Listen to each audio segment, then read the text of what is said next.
कम revenue generate करने वाला, सबसे कम प्रति व्यक्ति आय वाला, यानी सबसे गरीब जिला बहराइच है। और जहाँ गरीबी वहाँ अशिक्षा, और जहाँ अशिक्षा, जहाँ शिक्षा का कोई महत्व नहीं, वहाँ अंधभक्त। समझ गए?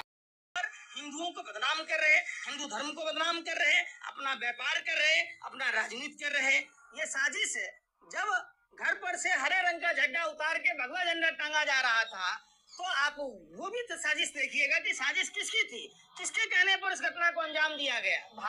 हमने हिंदुओं को मस्जिदों पर और मुस्लिमों के घर पर चढ़कर झंडे उतारते देखा है।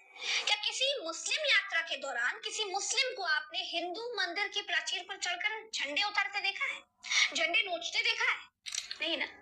हमने हिंदू धार्मिक यात्राओं में तेरी माँ का डैश डैश गाना बजते सुना है।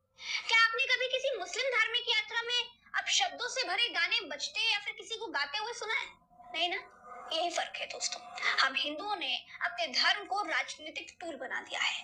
हमारी धार्मिक भावनाओं से राजनीतिक लोग खेल रहे हैं।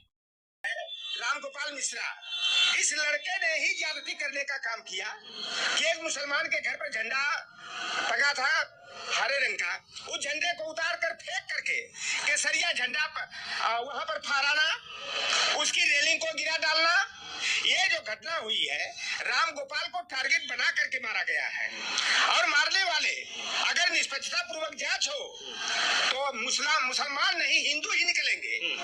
कभी मस्जिद में भगवान घुस जाते हैं, कभी कहीं घुस जाते हैं, कहीं मोबिलिचिंग करते हैं, कहीं हनुमान चालीसा पढ़ते हैं, कहीं जबरदस्ती मुसलमानों घरों पर चढ़ के उनके इस्लामिक झंडों को छेड़ते हैं और वहां तोड़ फोड़ करते हैं। तो ये वही मुद्दा था, जानबूझ के पंगे लिए जा रहे हैं हिंदू मुसलमान कराने के लिए।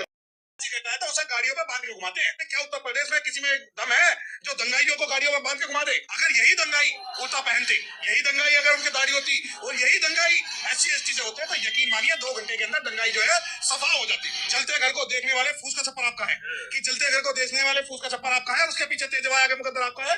और तेरे कत्ल में मैं भी चुप था, मेरा नंबर अब आया और मेरे कत्ल में तू भी चुप है, अगला नंबर आपका है। उसके बाद हाशिमपुर दंगा हुआ, वहां लोगों को मारा गया। उसके बाद बथानी टोला हुआ, फूलपुर बातें हुआ, मिर्जापुर हुआ, झज्जर हुआ, दुलीना हुआ और दिल्ली दंगा हुआ। कहाँ थी दोनों कौमें? अरे जो मोहब्बत की दुकान खोल के मुस्लिमों की वोट लेते हैं, उनके मुंह में दही क्यों जमी हुई है? वो कहाँ बैठे हुए हैं आज? आप ये कहते हो कि दंगाई, मुझे नहीं पता कि दंगाई की क्या जाती है। मुझे तो ये लगा ना ये हिंदू है ना ही मुसलमान है, ये भारत के अंदर संविधान को खत्म करने वाले शैतान है। मुस्लिम बस्ती के घरों पर चढ़ करके मोहम्मद साहब के जन्मदिन पर लगाए गए हरे झंडे को किस तरीके से नोचा गया, तोड़ा गया, और साथ ही साथ उसके छत का बारजा गिराया गया। गिराने वाले लोग जय बजरंगबली का नारा लगा रहे थे, नीचे खड़ी भीड़ भी जय बजरंगबली का नारा लगा रही थी। आखिर क्या जय बजरंगबली का नारा